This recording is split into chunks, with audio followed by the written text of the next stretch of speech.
Hello, welcome to the Play Your S Right episode 2. I'm your host Canberk, and today I'm joined by Jamie, Michael, Skeels, and Harry, James, Botton. How are you doing, Harry? Yeah, very good. Happy to be here. I need to make sure that I dethrone Jamie, so let's do this.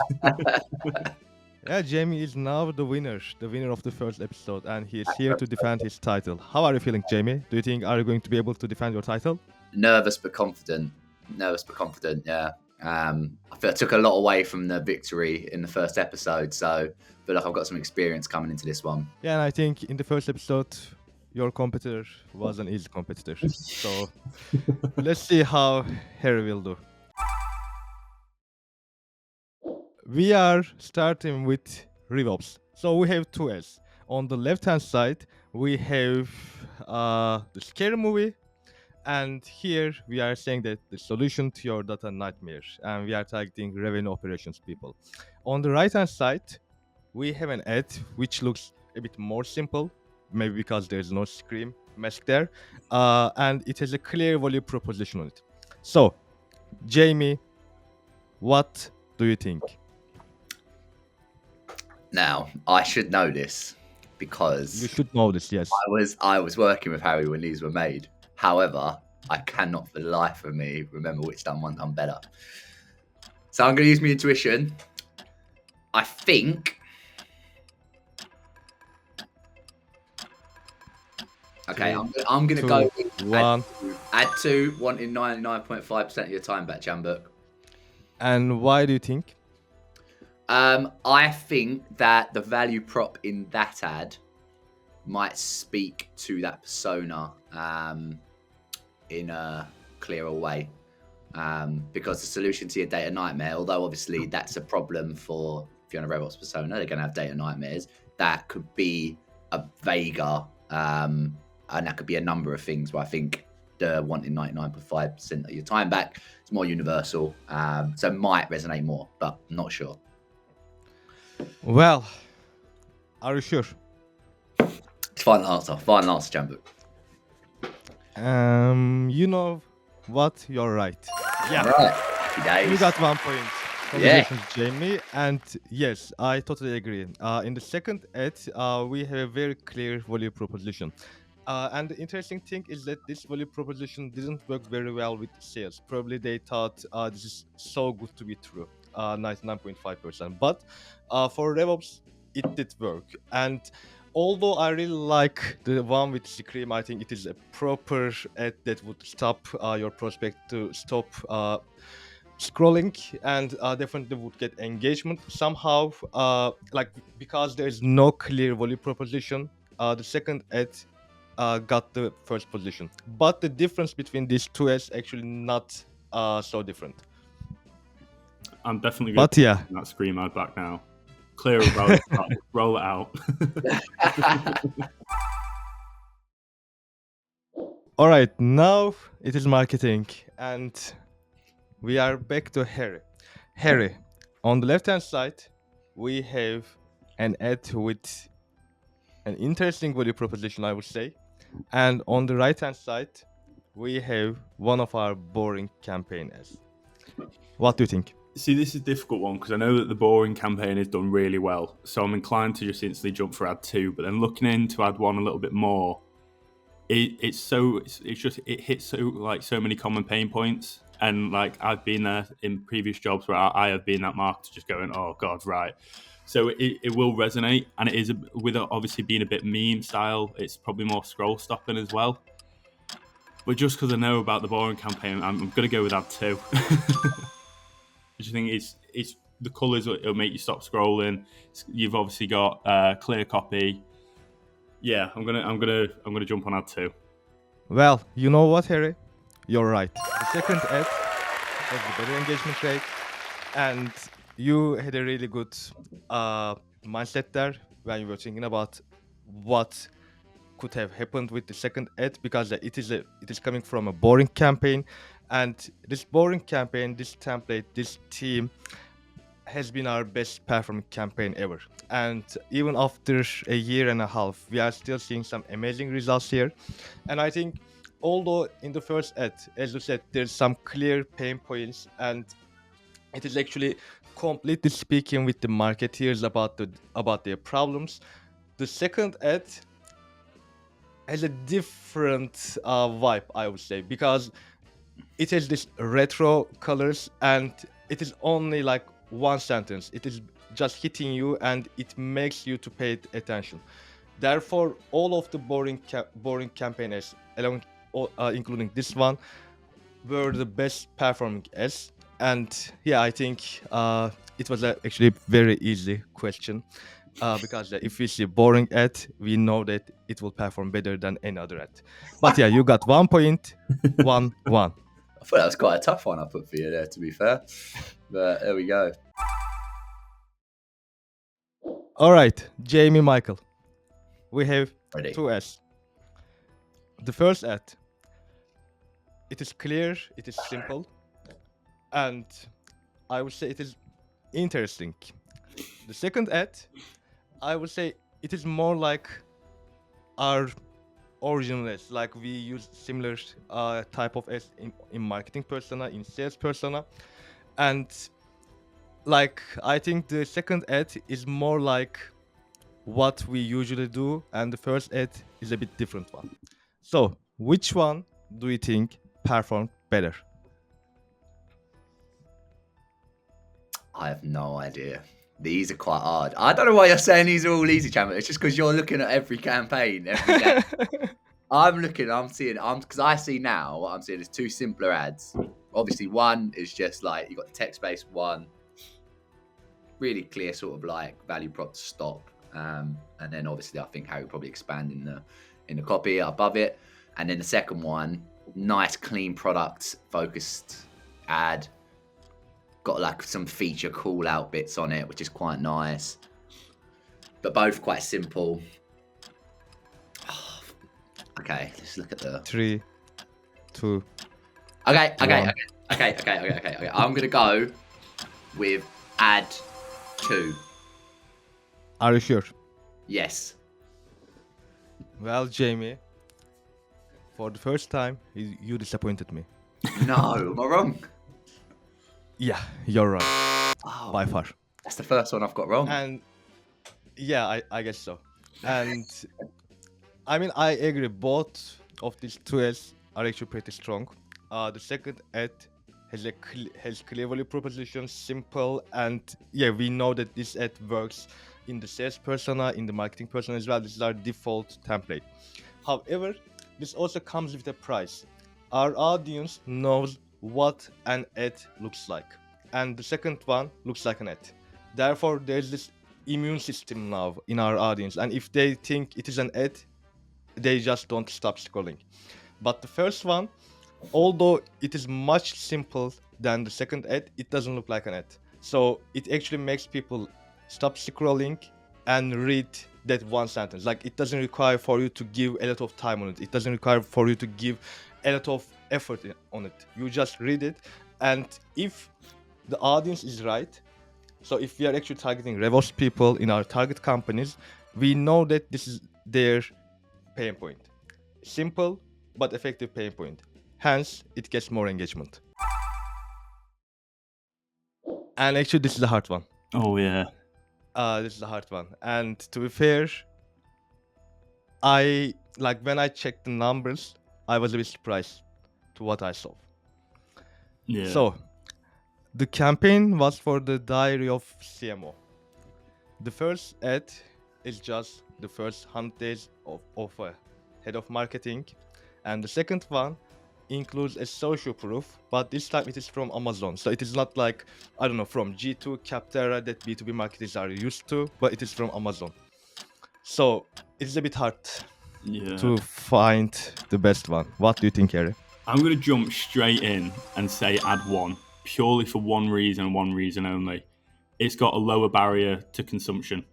Like, obviously, I know I'm talking at different screen sizes here, but I think sitting here reading that full review might be like it might make people scroll away. Whereas the first one, its first 100 days is ahead of marketing. So going to the marketing persona, people are going to want to know that information. That's sort of like instantly, right, let me hear that. And it's sort of that enticing level of it. So even though social proof is obviously really good, I think that would be better placed on a landing page to add that extra value. So yeah, I'm going to go add one. Oh well. 3, 2, 1. And you know what, Harry? You're right. You're right. And actually, this is a very interesting one because for me, the second ad was better. So, in order to understand why the first one performed better, I actually checked some additional data. And I completely agree. Like, the first one has an easier consumption side. And I checked the impression shares. The first, like, we know that our campaigns are mostly delivered on mobile app, not the desktop. So if we look at the search impression shares and then the engagement rate in these shares, actually the second ad performed better on the desktop side because again there's so many content, but it is easier to consume this content if you're on desktop. But since most of our audience is on mobile and like 80%, 75% of our impressions went to mobile app, the first ad got the better metrics because it is very simple. It doesn't require from audience to spend a lot of time to read, and yeah, it is very simple. And you now have the lead. Come on. I know Jamie, this is a competition and everything, but I'm not gonna lie. It's tell actually me, this is a pretty good how are way you to feeling? get feedback on your ads. That's actually useful. Yeah. Yeah. I might cut down that testimonial a bit. Both are doing quite well. That was an hard one I gave Gary as well. Round 3. The first ad. Actually, two of these are using stock images. One of them is using a female, the second one is using a male, and both of them have a clear problem solution text in it. So, Jamie, tell me. I'm gonna go straight in and add one for a couple Why? of reasons. One, I think the scenario that the headline calls out is more specific, and is like a scenario that would arise more of a emotional reaction in a RevOps person. I think that would be a more emotional situation for them to deal with. So I think that would naturally pique their curiosity versus the second one. Also, imagery wise, like I think the cutting of the scissors onto the phone cord could be like, I think that's a bit more of a, I don't know if extreme's the right word, but a bit more of an extreme image in the sense of like, if you see that, it may get you to stop scrolling versus the person praying next to the phone. So I'm going to go because of the imagery and because of the scenario that the headline calls out, add one. Okay. So, you know that if you can't guess this right, Harry will win. I know. Okay. Pressure's on. It's huge. Okay. Hence, I'm not going to answer this right now. Harry?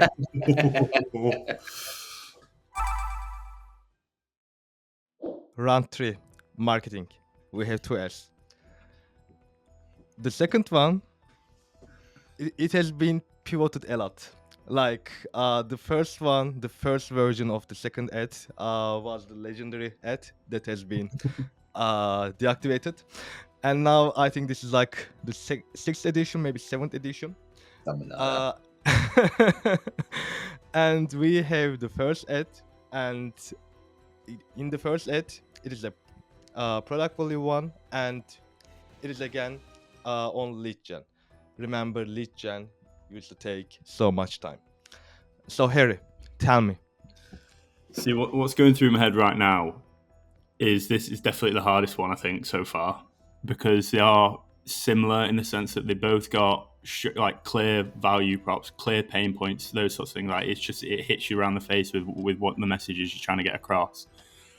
I think I'm leaning more towards ad 2, just purely down to aesthetics. It's just slightly cleaner. The ad one with the bright colours in the background can make it slightly messy, slightly more difficult to read. So for that reason, I'm going to go with ad 2. Okay. So if you guess this right, you win, regardless of Jamie's answer here. If Jamie doesn't guess this right, this answer won't mean anything. So, you know what? I'm going to start with this one. Jamie, I don't know what happened to you. Oh, did I get another one wrong? I think you had a really easy competitor in the first episode. But now, yeah, unfortunately, you were wrong. And yeah, you lost the game. Got to me, man. Although the Got to first ad was so strong, I totally agree with you. Like, the person is cutting the cord of the phone. Like, there's some anger there. It is actually pretty catchy. But in order to see that, you actually need to investigate that image. You need to actually focus that image. You don't see it right away. And okay, do not call is a strong statement, but it is not as strong as the mobile phone accuracy. The second one, on the other hand, it is on the accuracy. And we subtly saying that we are going to give you accurate numbers so that you will be able to call your leads right away. But yeah, I agree. I like the first image better. Yeah, the pressure got to Let's me, shame man. that. I The think pressure got I know, Jamie. if I remember rightly, this one's a bit of a bluff as well, because if we're talking about click-through rate, I think ad 1 is performing better, but engagement rate ad 2 is working better. So it's a tricky one. But yeah, ad 2 swung it. Yeah. Yeah, and now we have a new winner. And you know what? The winner gets this right as well. So Yes, it is a indeed. clear win. Hey, I think it is an ace, isn't it? it is an ace, yeah. It is an ace. Okay, we need to find a better competitor for Harry for the next episode. And in terms of the second ad, like as I said, this was like maybe 6th or 7th variation of a really good performing ad, but we had to pause it due to some technical issues.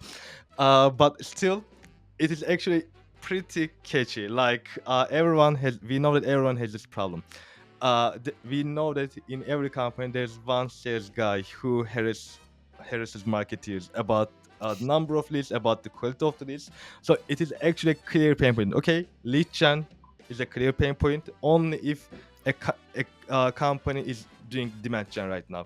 But when we look at the current landscape, we know that there's still a huge amount of companies doing lead gen. Therefore,